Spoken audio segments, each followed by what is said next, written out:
There are times, and they are few, but there are times where inaction can be just as effective as fighting. There are times where it's possible to see the effects of rain and cold deplete an enemy with just as much force as a punch to the gut. There are times where not answering an adversary's call to fight can be as bewildering and awful to the person who is ready, now, for battle. It takes a certain amount of buildup for a soldier to get themselves to a place where they're prepared to draw blood. They've made their peace with God for what they're about to do, and they're ready to wrestle with fate over what happens when fighters rush onto a field with sharpened metal in their hands. To get into that state, to be ready for war, and then to sit and wait and shake from the cold and damp, coming down from the high of war, can leave a soldier lower than when they began. Charles Martel knew all of this and used it to his advantage. You see, Charles and his Frankish forces were northerners. The weather in Francia is very pleasant for much of the year, especially the summer, but around October, things tended to take a turn. The sun was out less and less, and the weather turned cooler. Rain could fall for days, and even when it didn't, the cloudy weather blocking the sun's rays served to make everything damp and moist. Because of this, it was imperative to keep everything and everyone covered as much as possible. This kept food from spoiling and allowed firewood to burn crisp and bright. It kept the cold away, and for someone used to it, could make sleeping as cozy and comfortable as any night's sleep a person had ever had.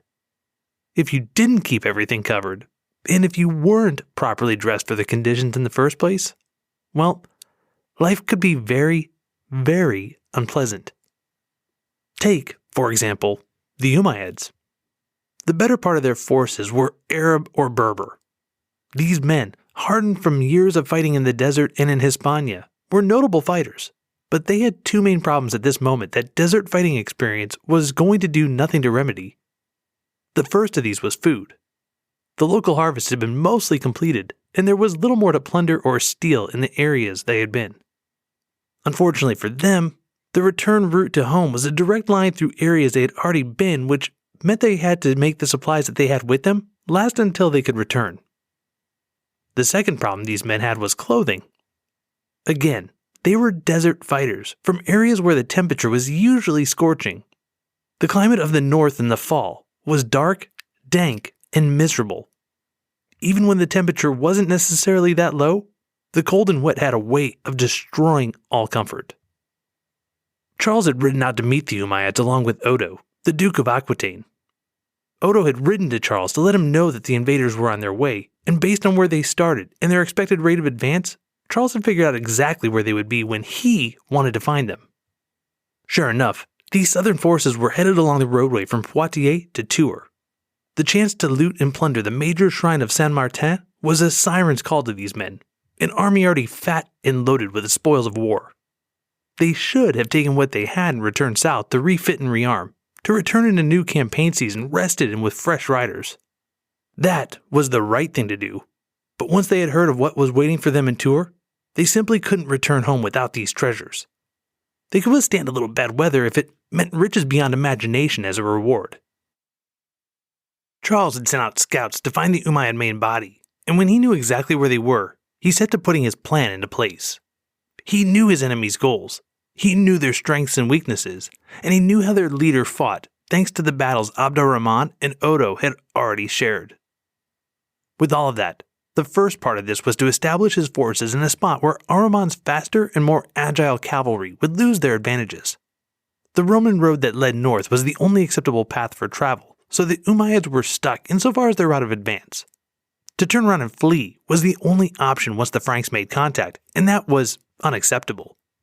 The Umayyads wouldn't lose face by doing such a thing, and, more than that, they would be forced to shed weight if they hoped to gain speed and outrun their pursuers.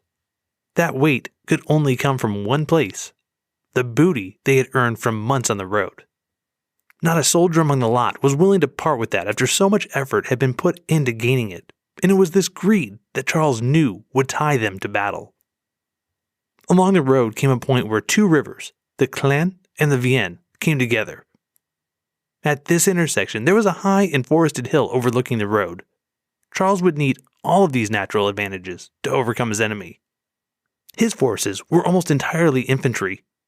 To even consider standing against heavy cavalry was considered by some to be madness. However, Charles's men would follow to and past the brink of insanity for him. He'd proven himself to them as a leader time and time again, and by 732, his army was well disciplined and known to one another. If he said that they could stand against Umayyad cavalry, then they were going to stand against them. No questions asked. The hill providing the high ground allowed Charles's men to prepare fortifications against horses that would be tired and slowing after a long charge. The rivers ensured that the cavalry had no choice but to attack head-on. They couldn't cross the river to flank or escape. The forest would act as a sort of wall. Riders couldn't pass into the forest side by side, and if they went too deep into the woods, they would almost certainly be cut down. Finally, the forest provided cover from the weather and from the enemy's eyes. The Franks were warmer and drier than the Umayyads, and their numbers were unknown. Abd ar-Rahman had no choice but to attack this group with the assumption that they would crumple just as the defenders of Bordeaux had done. This would normally have been a safe assumption, but normal armies didn't have a leader like Charles Martel. He'd managed to ensure the fight would be brought to him at the time and place of his choice under conditions that he could control. On 3 October, the Umayyads and the Franks made contact at Charles's chosen spot. There was no parley, no discussion of terms. Ar-Rahman needed speed and was little interested in the annoyance he now saw before him. He called to his lieutenant. "Take your regiment and put an end to this rabble. Make it fast so we can move on." The lieutenant asked no questions. He rode to his troop and raised his sword. Lowering it, they proceeded up the hill, intent on ending this resistance in the same way they had ended so many before. Abd ar-Rahman waited, then smiled as he heard the sounds of battle taking place. He was certain it would be just a few more moments until his lieutenant returned. Minutes passed, and the sounds of battle had slightly abated, but not ended. Ar-Rahman was growing equal parts anxious and annoyed when finally, at long last, the lieutenant returned to the Umayyad lines. Alone. "Sir," he said, out of breath, "there are thousands of them, slaughtered. Everyone is dead." As the lieutenant said these last words, he slumped forward and fell from his horse.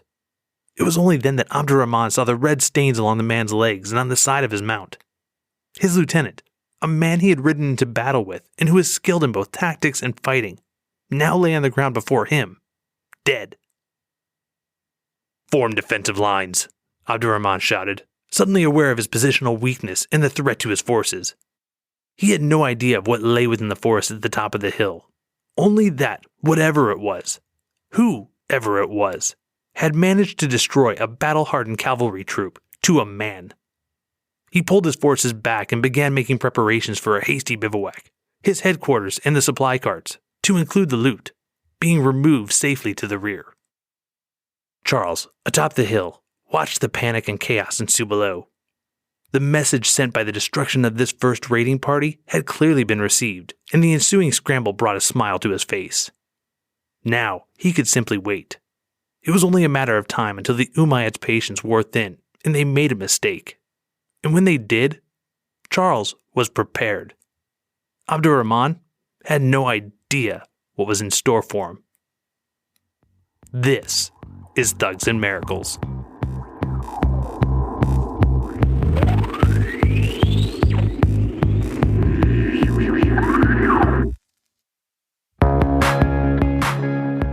Season 2, Episode 20, The Battle of Poitiers.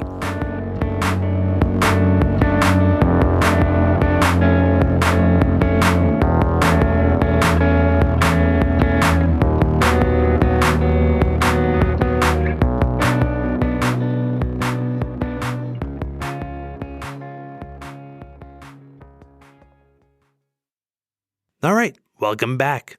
As always, I'm Benjamin Bernier. And this week, we're finally there. Finally to that glorious battle depicted on the walls of the Gallery of Battles. The Battle of Poitiers. To begin this week, the opening story brings us from the build-up noted in last week's episode and delivers us at the beginning of the battle. We note numerous factors that played into the event, and almost all of them play on the military intelligence that the commanders of both units were able to bring to bear, the morale of their soldiers, and ultimately, the goals each commander had as he entered into the fight. So, what do we mean by military intelligence in this case? Obviously, we're not talking about IQs, as both men, Charles Martel and Abdurrahman, were clearly smart guys with a ton of battlefield experience and training. However, in saying this, we'll be noting a lot of mistakes that were made in this fight, and most of them were made by Abdurrahman.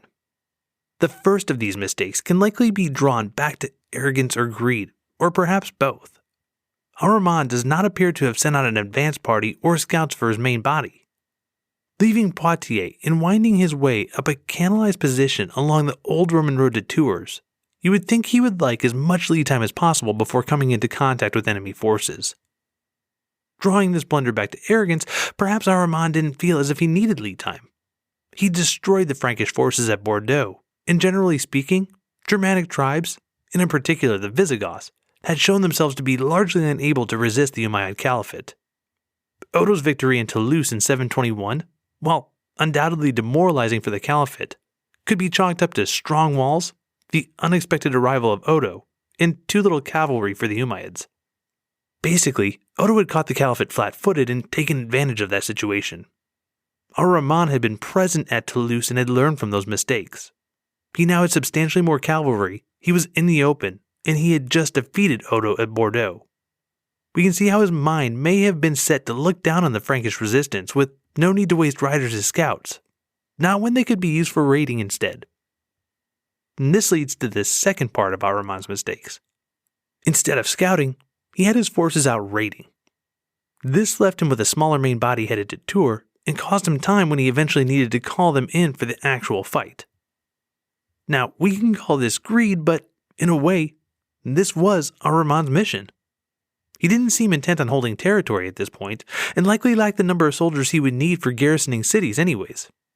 Taking all of the Franks' nice stuff, however, depriving it from them and using it to strengthen the Umayyads, seemed to have been the purpose of Abdurrahman's forces at this time. That being the case, he let his subordinate commanders ride off and, using a field artillery term, let them fire for effect. I won't entirely fault him as being greedy, but in hindsight, he would have been well served to have devoted at least some of these raiders to scouting. Charles, on the other hand, had great intelligence on Abdurrahman, both through scouting his forces and through the recent and historic information he would have gleaned from Odo. And he appears to have used this information to great effect. Again, he knew where to find Abdurrahman and correctly sussed out his desire to ransack the shrine of Saint Martin. He realized that showing up to a cavalry battle with a bunch of infantry was not a winning formula without taking advantage of environmental factors, and he did this by augmenting his forces with a wooded spot on high ground. He was able to conceal his army to a degree, making it impossible for Abdurrahman to know the true number of fighters at Charles's disposal, and he used his spot by the two rivers to overcome cavalry's greatest advantage, the ability to outflank an opponent. Charles may not have had walls to use like in Toulouse, but the combination of these environmental factors added up to an advantage on par with physical structures. Now, I've used the word environment twice now, and this brings us to another key element that Charles Martel brought to bear at this battle: the weather. A late summer in Tours can sometimes last well into September, but most of the time, warm weather dissipates by October. Looking at the current weather trends in the area, the average high and low temps in October are 17 degrees and 8 degrees Celsius. That's about 62 degrees and 47 degrees Fahrenheit. The average hours of daylight at this time go down to 11, and rain starts to pick up, with October to January being a period of increased precipitation for the region. That all adds up to colder, darker, and wetter conditions that anyone on 3 October would realistically expect to only get worse. And of course, the northern-dwelling Franks would have known this and been used to it, but Abdurrahman and his desert fighters, they would have had what they would carry on horseback, and heavy winter clothing was not part of that gear. Now, I don't know if you've ever been cold, wet, and tired for an extended period of time, and I certainly hope that you haven't been in a situation where you didn't know when the next time you might feel warmth would be, but that was exactly the situation that Abdurrahman and his fighters would have been up against. It just doesn't take long for that type of situation to wear you down and drain a unit's morale. Not to mention, cold weather just makes certain functions harder, like pulling a bowstring, for example, or swinging a sword. Because of Abdurrahman's stretched lines due to raiding, he would have had to wait days, perhaps upwards of a week, to get his battle lines formed. And Charles and his snug-as-a-bug Franks would have watched this torment with toasty little smiles on their faces upon their hilltop. Okay, so Abd al-Rahman survived the weather and finally massed his forces. They're not tip-top health-wise. On top of everything else already mentioned, a decent portion of the army would have been nursing some sort of injury. Remember, these guys had fought battles in Bordeaux and Poitiers, the city proper, and had also been out raiding. This last activity is one that certainly favors the raider, but is still inherently risky and would have resulted in some of the fighters being wounded. Still, Abd al-Rahman was not going to be deterred. He was going to smash his enemy and then take every last bit of gold that he could find in their little shrine, a target that was tantalizingly close, yet just out of reach. On 10 October, Abd al-Rahman was finally done waiting and assembling his forces. He was ready for battle, and he went into it with everything he had.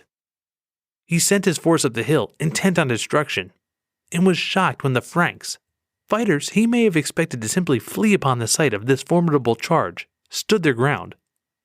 Not only did they stand their ground, they were near enough to the tree line that the Umayyad cavalry couldn't just dive into their lines and swarm around them. This forced them to alter their routes and change their plan of attack. Unfortunately, while they were trying to figure out how to accomplish this, the Franks were cutting the first charge to pieces. Al-Rahman continued to send his forces, expecting a rupture to eventually occur somewhere along the line. One never did. Charles had brought a crack squad with him, an army that was battle-tested and disciplined. They knew how to work together, and they bought into their commander's plan. They were working with tactics, while the Umayyads were working with hubris. Tactics were winning. In the midst of all this, Charles was able to rotate his lines and allow the men at the front to fall back and be replaced by fresh soldiers deeper in the woodline. Also hidden in the tree line was Charles's secret weapon, his coup de grace, Odo.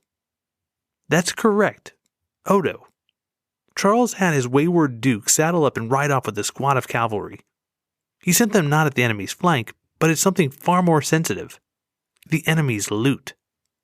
You see, Abd al-Rahman had left his headquarters, supplies, and carts hauling the collected amount of raided plunder, sitting in the rear and lightly guarded. Odo now came swooping out of nowhere, completely unexpected, and assaulted the light guard force held away from the main battle. Okay, so imagine this. You're a Berber raider, riding with the Umayyad Caliphate, thousands of miles from home. You're in a hostile country. You're cold. You're wet. And you've been in a saddle for more days than you can count or remember. You made all of these sacrifices, a little bit out of religious faith, but mainly for one reason: plunder. You rode, you froze, and you killed, all so you could return home when all was said and done and have enough money and treasure at your disposal to live out the rest of your days in comfort and esteem. Now, after all of that, you're pressed into action against a bunch of wood dwellers from the north who are surprisingly good with a sword. Your commander doesn't seem to have a better plan than to just send more people like you, into the breach. His plan seems to be to wear out the Franks by killing you and your buddies, and once they were good and tired, he'd mop up the remnants. It's a shit plan, and it's not even working. Suddenly, you hear a noise, screaming, and it's coming from behind you.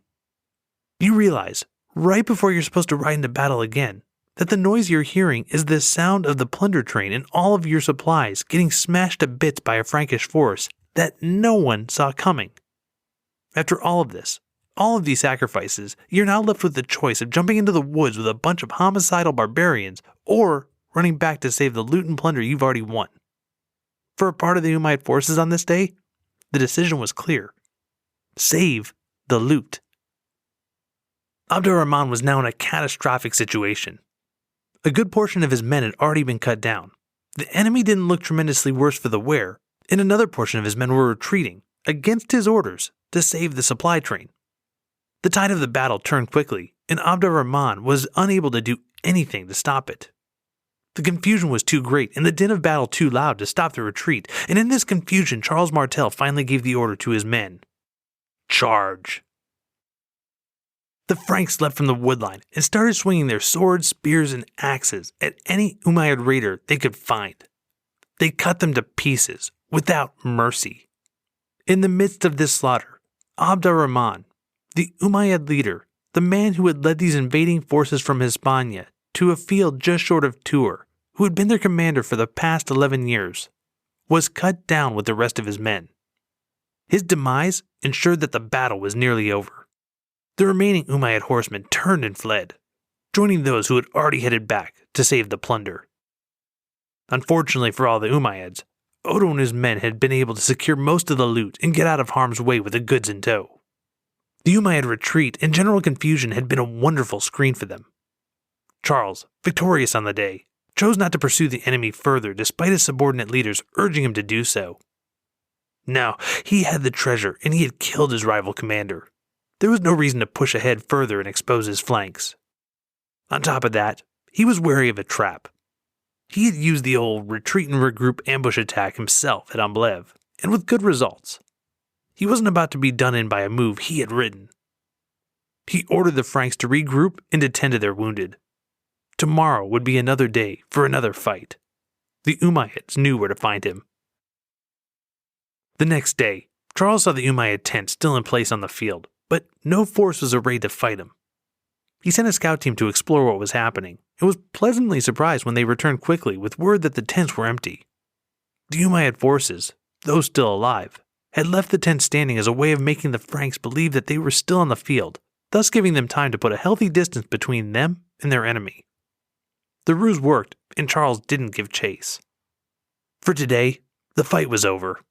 The Battle of Poitiers was a brutal, efficient success, one so remarkable that he would be remembered for the win forever after. Okay, so that was the battle. Now for a couple of notes. First off, did you notice something that went almost entirely unsaid during the whole of this episode? If you entered religion, well, give yourself a gold star. Because here's the thing, boys and girls. Charles Martel didn't come to Tours and Poitiers on account of the invading force being an Islamic caliphate. He came to the field of battle on account of there being an invading force. Period.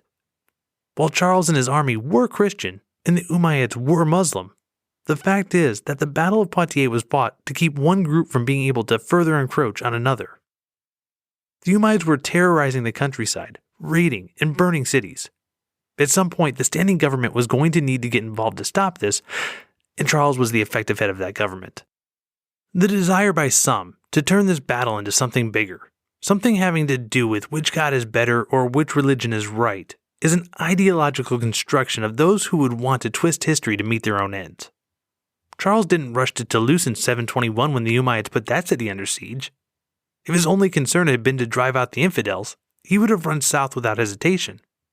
He didn't fight the Umayyads for being Muslim or the Frisians for being pagans, and he certainly didn't hold back on any other nearby group, some of whom were undoubtedly Christian. Religion wasn't his driving raison d'etre.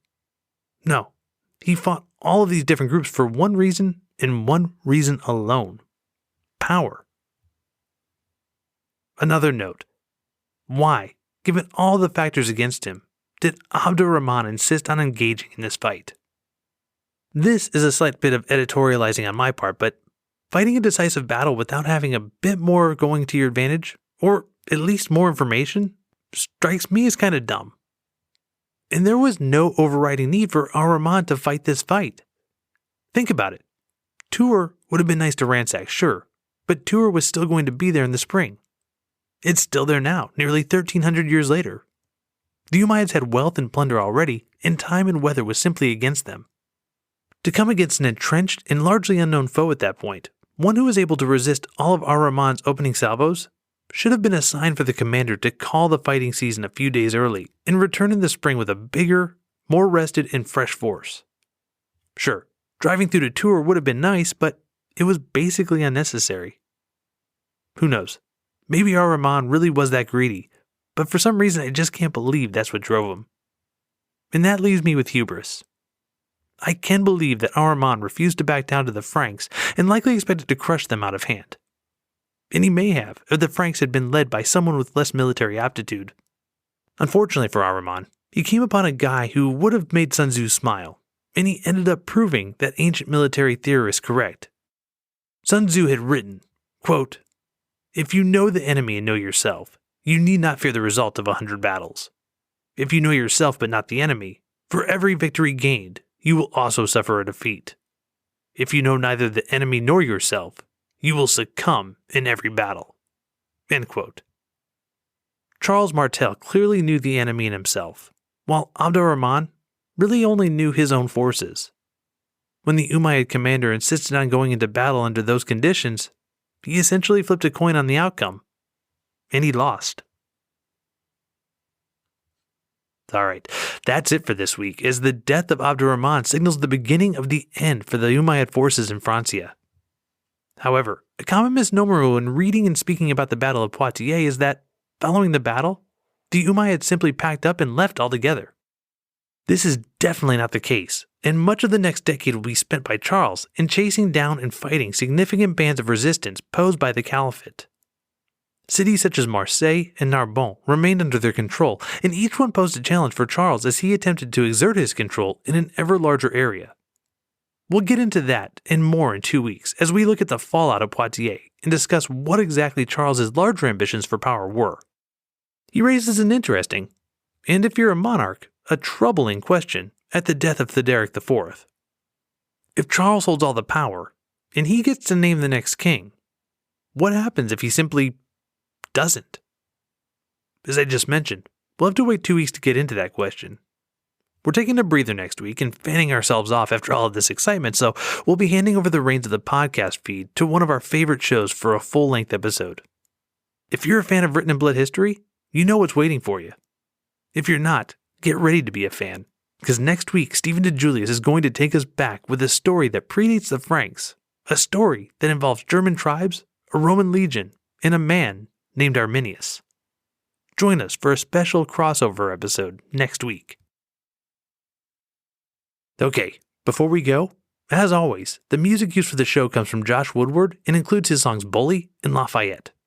For a free download of these songs or hundreds of other great tracks, check out his site at joshwoodward.com. Notes on this episode, an updated monarchy tree, our Instagram feed, and a list of other great history podcasts are all available online at thugsandmiracles.com. Check out the site and also make sure you sign up for the mailing list. Speaking of email, you can write to us at thugsandmiracles@gmail.com. You can hit us on Twitter at thugsandmiracle with no S on the end, or you can leave a comment on Facebook and Instagram at thugsandmiracles. And as we've asked in the last couple weeks, don't forget about the new YouTube channel. We have a few new subscribers over there, and we've had some back and forth in the comments. It's a good time, so please check it out.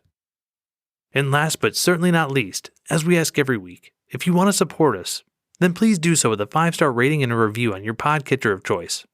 We appreciate you taking the time to let the world know that you enjoy the show, and for that, you know we appreciate you. Okay, once again, my name is Benjamin Bernier.